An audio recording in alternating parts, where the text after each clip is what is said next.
Hello, in this video we will be discussing our 6th month strategy to clear UPSC 2024. I have divided it into two parts. First 2 months, that is December and January, will consist of an integrated approach where we will focus on mains and pre, and next 4 months, that is from Feb till 26th of May, our complete focus will be on prelims. So just now we are going to look at these 2 months, what we are going to do in these 2 months and what must be our approach. So in these 2 months, that is December and January, हम 3 चीज़ों पे focus करेंगे. ये 3 चीज़ें होंगी optional, general studies and mock test for prelims. अब सबसे पहले हम ये देखेंगे कि हम ऑप्शनल के लिए क्या करने वाले हैं. तो ऑप्शनल के लिए विल हैव अराउंड 60 डेज. अब इन 60 डेज को मैंने 2 पार्ट में डिवाइड कर दिया है. That is part 1 which consist of around 40 to 45 days and part 2 that consist of around 15 to 20 days. जो पार्ट 1 है जिसमें 40 से 45 दिन हम पढ़ाई करने वाले हैं, उसमें हम वो पेपर तैयार करेंगे जिसकी तैयारी हमने अच्छे से नहीं की है.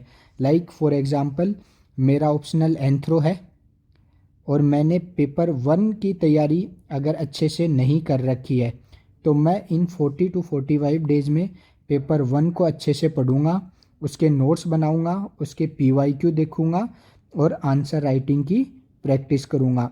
जैसे ये 40 to 45 डेज से अराउंड Jan 15 तक मैंने ये काम किया. तो जो अगले 15 दिन बचेंगे from 16th of Jan till 31st of Jan तक मैं पेपर 2 की तैयारी करूँगा. यहाँ पे मैं पेपर 2 लिख देता हूँ. तो ये वाली अप्रोच हम फॉलो करेंगे. ये रिवर्स भी हो सकता है. अगर मैंने मेरे ऑप्शनल का पेपर 1 अच्छे से तैयार कर रखा है तो मैं पहले 40 to 45 डेज पेपर 2 पढ़ूँगा और फिर जो लास्ट के 15 से 20 दिन मैं तैयारी करने वाला हूँ उनमें मैं पेपर 1 की तैयारी करूँगा. अब इसके साथ साथ हमें क्या करना है कि हम जैसे ही तैयारी करते जाएंगे उसमें हम PYQs को कॉन्स्टेंटली चेक करते रहेंगे. वो इसलिए कि to understand the nature of questions being asked और हम उसी हिसाब से अपने ऑप्शनल को तैयार कर सकें. तो ये हमारी अप्रोच रहेगी इन 2 महीनों में ऑप्शनल को लेके. अब ऑप्शनल के बाद में बारी आती है जनरल स्टडीज़ की. जनरल स्टडीज़ में हमारे पास 4 पेपर हैं. That is GS 1, 2, 3 and 4. अब now it is not possible for us to cover all these 4 subject in 2 months. तो हम इसके लिए भी क्या करेंगे, एक स्ट्रेटेजी, एक प्लान डिस्कस करेंगे कि हम कैसे तैयार करने वाले हैं. तो first thing which we are going to do is choose any 2 general studies subject. कोई भी 2 चुनेंगे. दैट कैन बी GS 1, 2, 2, 3, 3, 4 और any combination which you want. अब ये चारों में से 2 सब्जेक्ट हमने चूज़ कर लिए. फिर हम उनको एक एक महीना देंगे. हम ये डिसाइड करेंगे कि हम दिसंबर में कौन सा पढ़ने वाले हैं, जैन में कौन सा पढ़ने वाले हैं और उसके हिसाब से दोनों को एक एक महीना एलोकेट कर देंगे.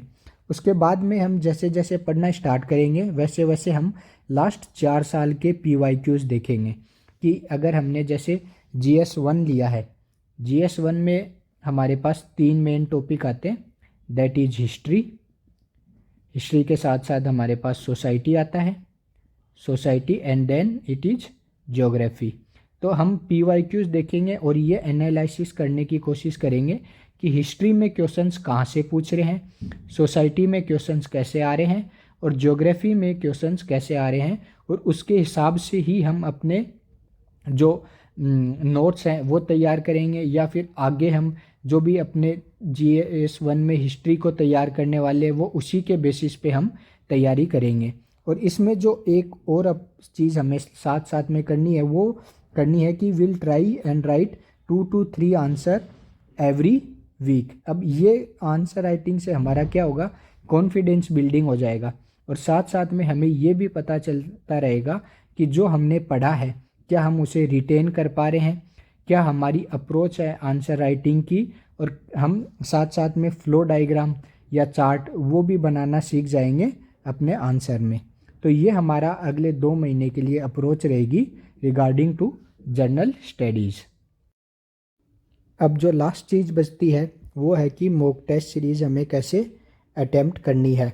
तो इसमें हम 3 चीज़ों का ध्यान रखेंगे। The first thing is we must attempt 1 mock test every week, जैसे कि 1 से 7 तक ये सप्ताह चलने वाला है। तो हमें एक मॉक टेस्ट अटेम्प्ट करना है, वो चाहे हम 1 को कर दें, चाहे 7 को कर दें, या चाहे बीच में 4 तारीख को अटेम्प्ट कर दें, लेकिन वी विल मेक श्योर कि हम एक दिन एक मॉक टेस्ट अटेम्प्ट करें ही करें। The second thing to keep in mind is that we are going to attempt sectional test only. अब सेक्शनल टेस्ट मैं क्यों बोल रहा हूँ, क्योंकि sectional test will help us in syllabus coverage, they will help us in identifying our weak areas, and ultimately during the peak preparation they will help us in revision also। तो इसलिए हमें सिर्फ और सिर्फ सेक्शनल टेस्ट ही attempt करने हैं। और the third thing to keep in mind is that revision at the end of every month, कि अभी दिसंबर में जैसे हमने 4 मॉक टेस्ट अटेम्प्ट कर दिए, तो जैन में जब हम 5वां मॉक टेस्ट अटेम्प्ट करेंगे उससे पहले हमें ये जो 4 मॉक टेस्ट है ना, इनका पहले रिवीजन करना है, इनको अच्छे से पढ़ना है, उसके बाद में ही हम 5वां मॉक टेस्ट अटेम्प्ट करेंगे। तो इस हिसाब से हमारी जो है ना स्ट्रेटेजी रहेगी रिगार्डिंग मॉक टेस्ट सीरीज़। तो ये जो वीडियो है अब इसमें हमने डिस्कस कर दिया कि हमें कैसे जैन और फेब के मंथ को यूटिलाइज करना है। ये अब जो नेक्स्ट है फ्रॉम फेब टू 26 ऑफ मई, उसके लिए मैं सेपरेट अलग से वीडियो बना दूंगा। उसमें मैं अच्छे से डिस्कस करूंगा कि उस टाइम हमें कैसे मॉक टेस्ट अटेम्प्ट करने हैं, क्या हमारी स्ट्रेटेजी रहनी चाहिए, क्या हमें सिर्फ सेक्शनल टेस्ट ही अटेम्प्ट करने हैं, कितने फुल लेंथ टेस्ट लगाने चाहिए हमें, ये सब हम अलग से एक सेपरेट वीडियो में डिस्कस कर लेंगे। तो इसके लिए इतना ही। Thank you.